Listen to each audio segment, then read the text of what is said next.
Então, vamos para mais uma aula. Agora nós vamos falar sobre desenvolvimento socioemocional, as emoções. Muito obrigado por estar aqui, muito obrigado por caminhar com a gente até esse momento. Mais uma vez, é muito importante que o papai e a mamãe estejam sentados juntos, vendo a nossa aula, discutindo esse assunto tão importante. Como que acontece o desenvolvimento socioemocional das nossas crianças? Primeira coisa que eu queria falar para você é que nos primeiros anos as emoções das crianças são uma montanha russa. Elas vão do céu ao inferno em 1 minuto. Lá em casa a Olguinha, ela sai de sorrindo a chorando em 5 segundos. Mas isso é normal da criança quando está em desenvolvimento. E aí eu queria que nesse momento você parasse um pouquinho para prestar atenção nesse vídeo que a gente vai colocar aqui para você, que é um vídeo dirigido por um brasileiro, um vídeo da Disney, que se chama Cabeça ou Coração, que vai falar sobre inteligência e emoções. Assiste aí!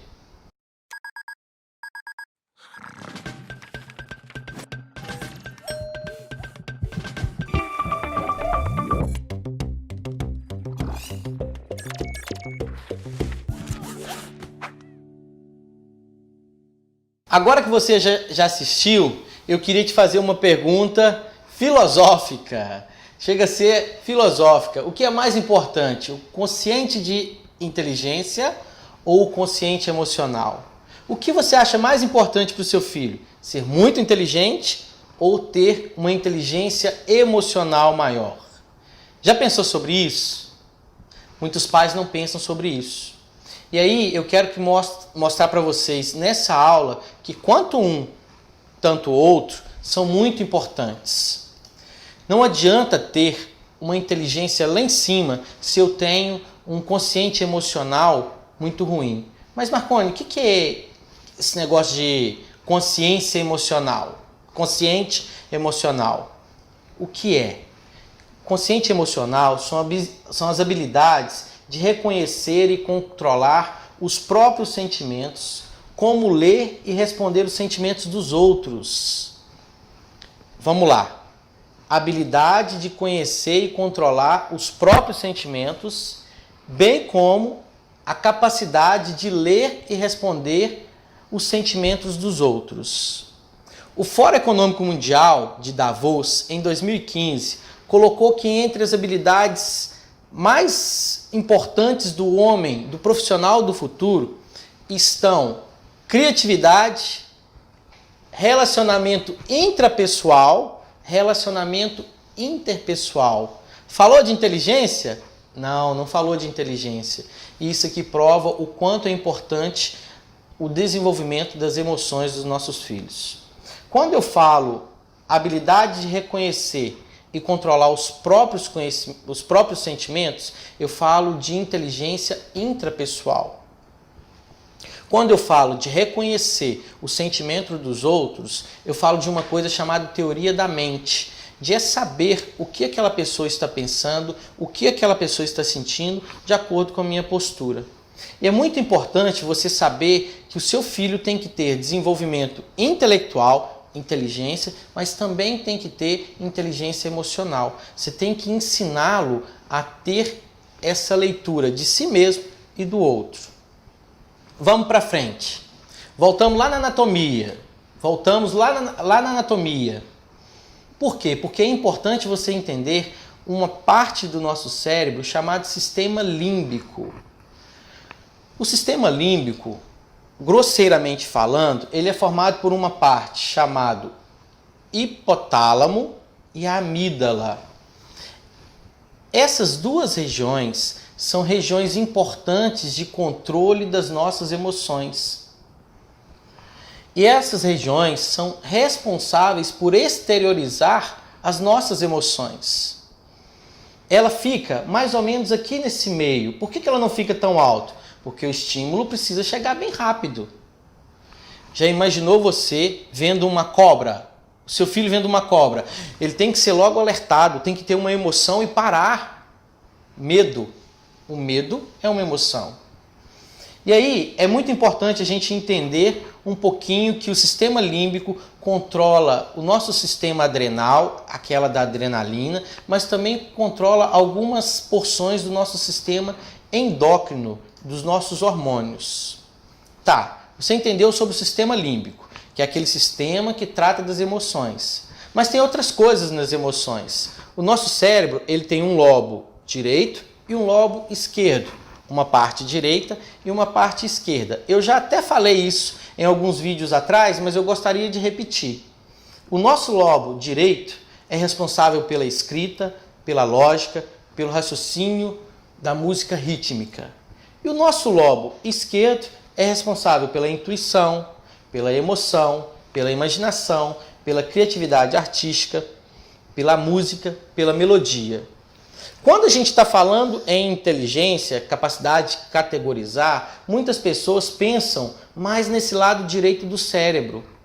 Mas o nosso cérebro tem duas partes formadas tão importantes, não porque uma é maior ou melhor ou mais importante que a outra, mas que elas são iguais.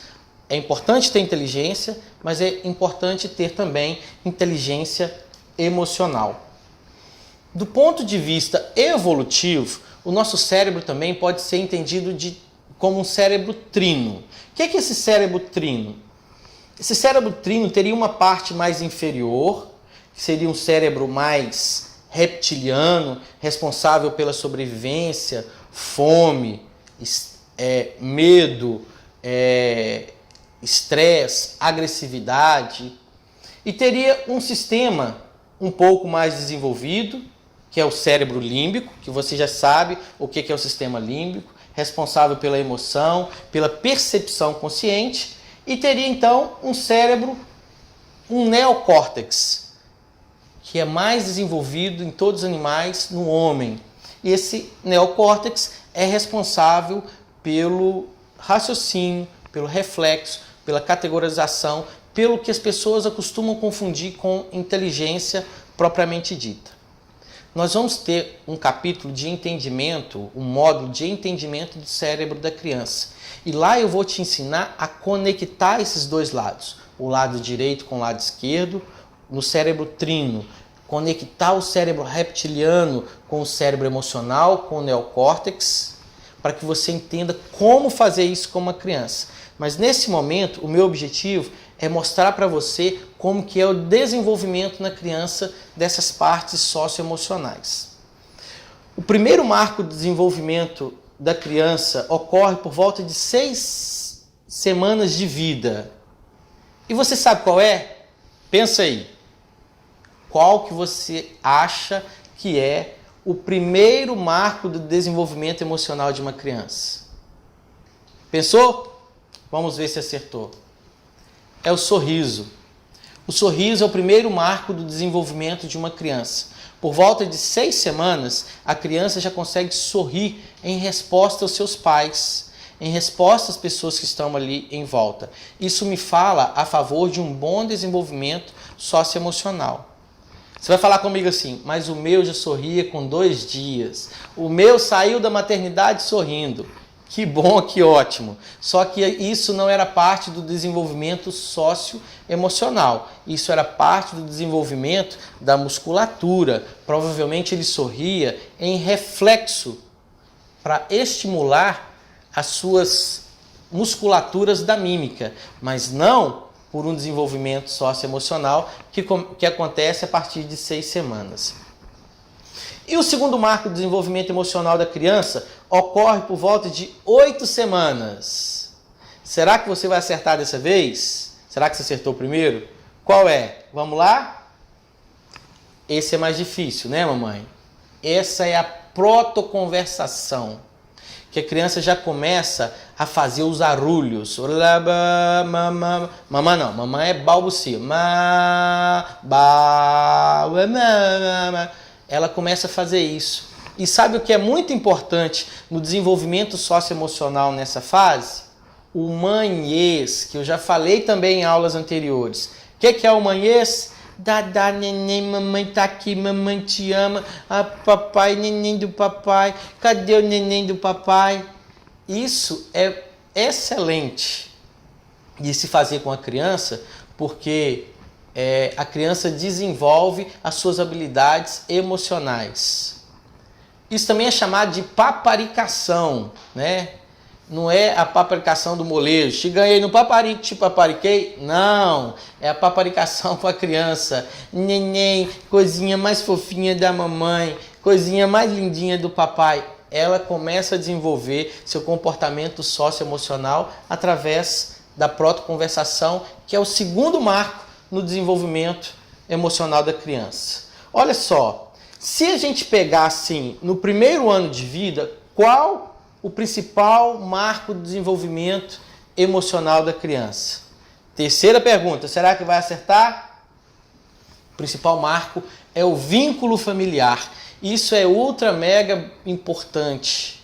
Vínculo familiar, não importa se você mora nos Estados Unidos, se você mora aqui em Minas Gerais, em Belo Horizonte, o desenvolvimento familiar independe da cultura, e depende sim do relacionamento mãe-filha, mãe-filho, pai-filho. Isso é que é o mais importante. E aí, eu queria lembrar para você que provavelmente você já teve essa experiência.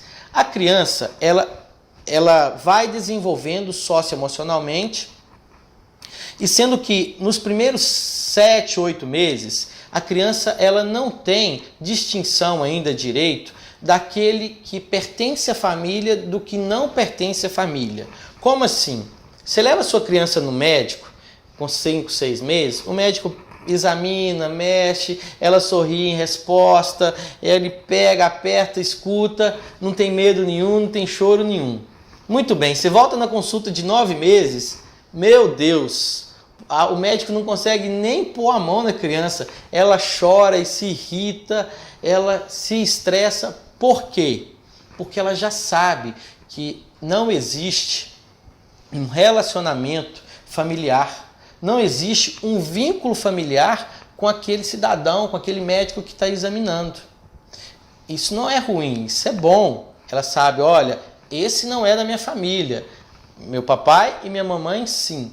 E esse vínculo familiar é responsável por modular o sistema de estresse do bebê.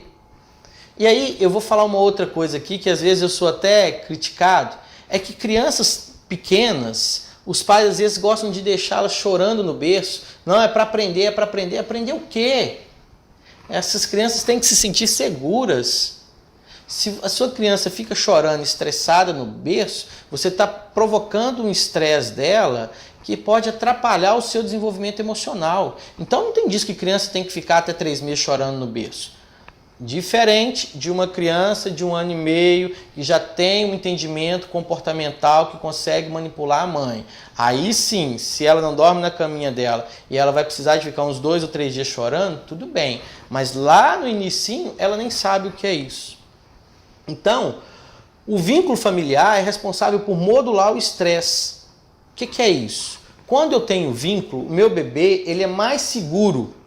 E quando o meu bebê é mais seguro, ele tem menos elevações de hormônios do estresse em resposta a algum medo, a alguma questão amedrontadora para a vida dele. Ele consegue manter um consciente de inteligência mais estável. Então o que eu tenho que fazer? Melhorar o vínculo familiar com meu filho.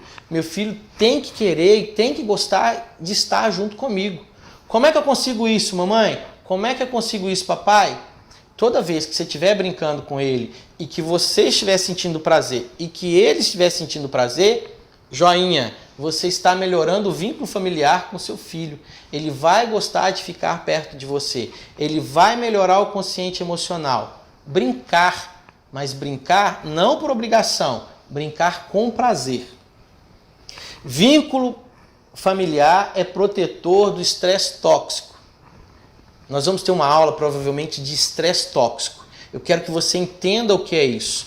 Como que o estresse elevado na vida das crianças pode prejudicar o desenvolvimento neurológico, pode prejudicar o desenvolvimento cognitivo da nossa criança.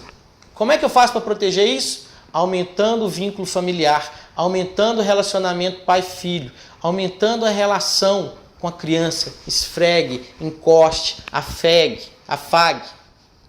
Relacione com a sua criança para que ela tenha um melhor equilíbrio emocional. Eu espero que você tenha gostado dessa aula, espero que você tenha entendido um pouquinho da anatomia, de como funciona as questões emocionais e o quanto é importante o desenvolvimento emocional para o seu filho. Não adianta ser só inteligente, papai. Tem que ter consciente emocional equilibrado. Assim, com certeza, você está formando um bom filho e você está sendo um dos melhores pais do mundo. Te espero na próxima aula. Muito obrigado.